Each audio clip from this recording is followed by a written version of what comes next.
Hello, my name is Frank Christensen and I'm the coordinator of officials for IFAF in Europe.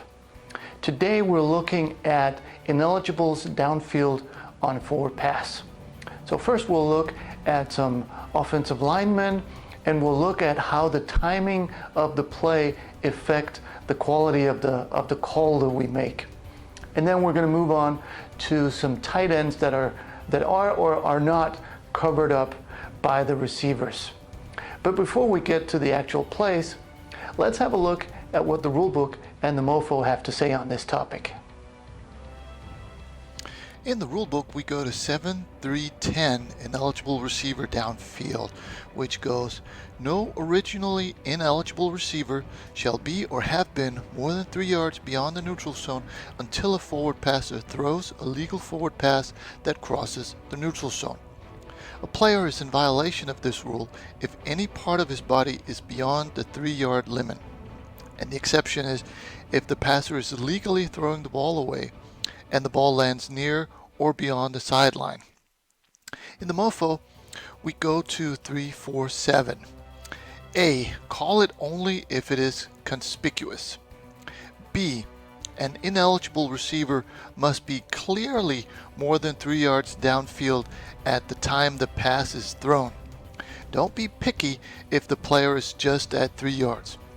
Be cautious that if a player is seen 5 yards downfield and moving downfield as the ball passes him, he was probably not more than 3 yards down the field when the ball was thrown.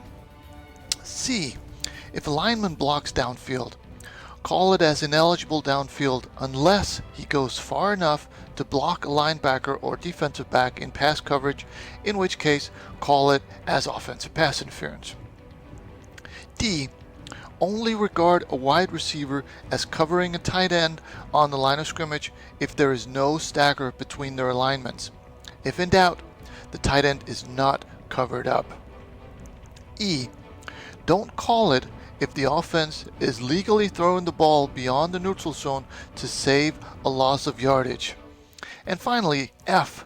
Don't call it if a screen pass is overthrown and the ball lands beyond the neutral zone, unless the presence of the ineligible receiver prevents a defensive player from catching the ball. So that was the book. Now let's have a look at some game film. In this first place, we notice the line of scrimmage is the +1, and the critical time in this play really is right around now where the ball is thrown. And we'll notice that the two linemen here are no more than 1 or 2 yards down the field, so this is well within the 3-yard belt. And even though once we get around, it certainly looks like they're 4 or 5 yards down the field, at the time of the pass they were perfectly fine. And we'll see this very often in these plays where the timing of the play is just like the offense wanted it.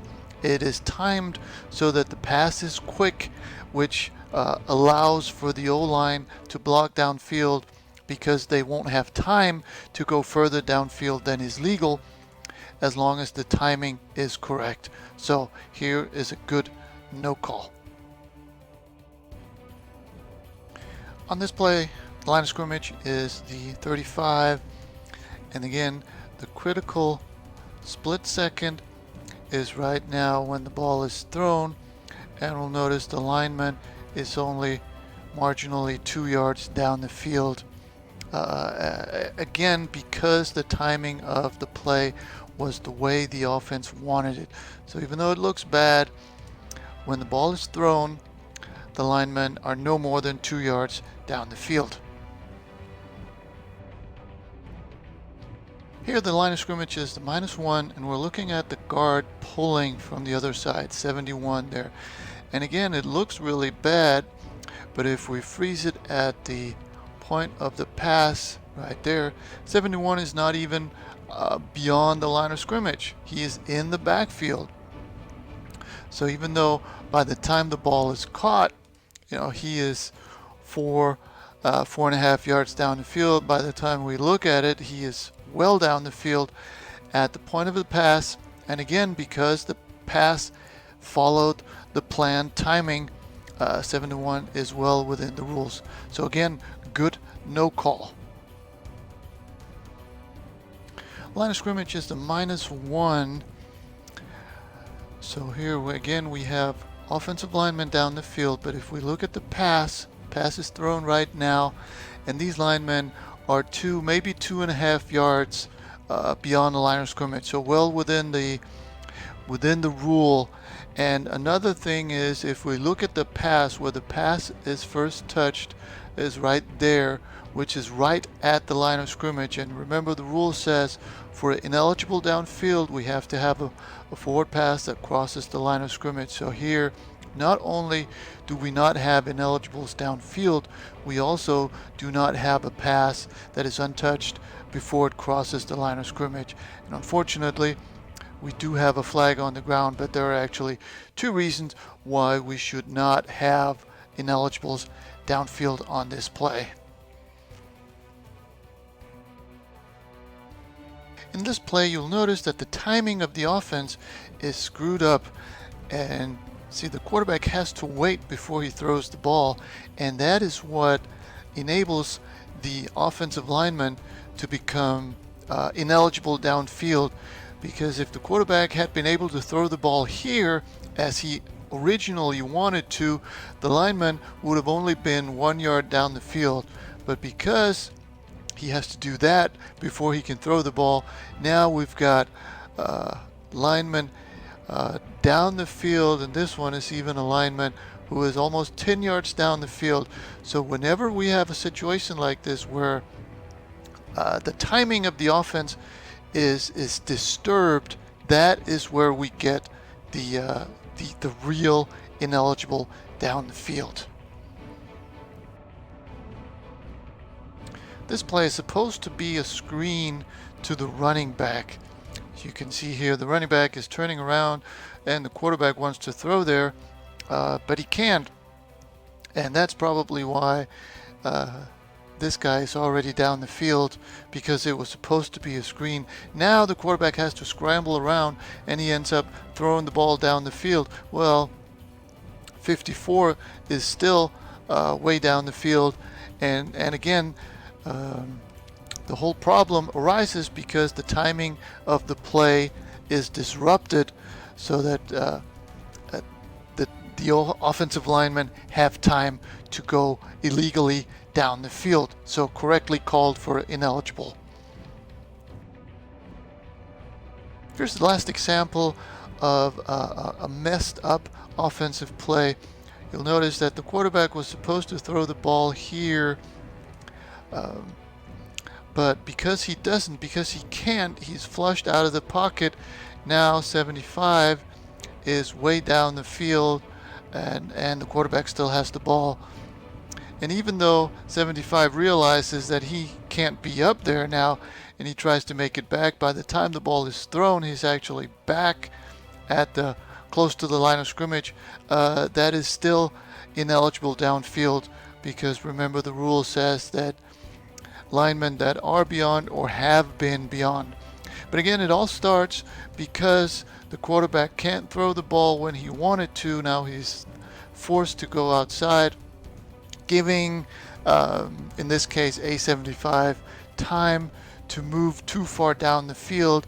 And once the ball is thrown, that is correctly called by this umpire as ineligible downfield. And it's called by the umpire, could as well been called by the backside wing. So obviously, if this guy, right as he does right here, cuts in front of the umpire, it's an obvious call for the umpire to see 75 up there, and as soon as the ball is thrown, throw the flag. It might as well also be called by the wing at the bottom of the field, who's doing cleanup right now, who's still on the line of scrimmage.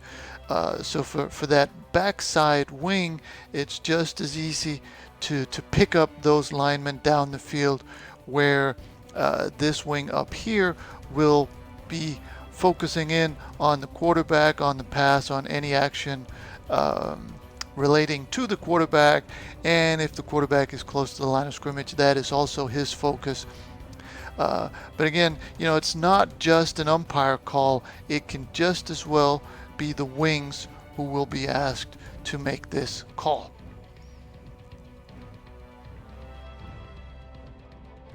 Moving on to a different kind of ineligible downfield, we'll notice we've got trips to the bottom of the screen, but we also at the same side of the formation have a tight end. And right now the front receiver of the trips is signaling to the wing that he wants to be on the line of scrimmage. So there's no way that we can rule him off the line of scrimmage. And here goes the tight end down the field, and as soon as the ball is thrown and crosses the line of scrimmage, now the tight end is ineligible down the field.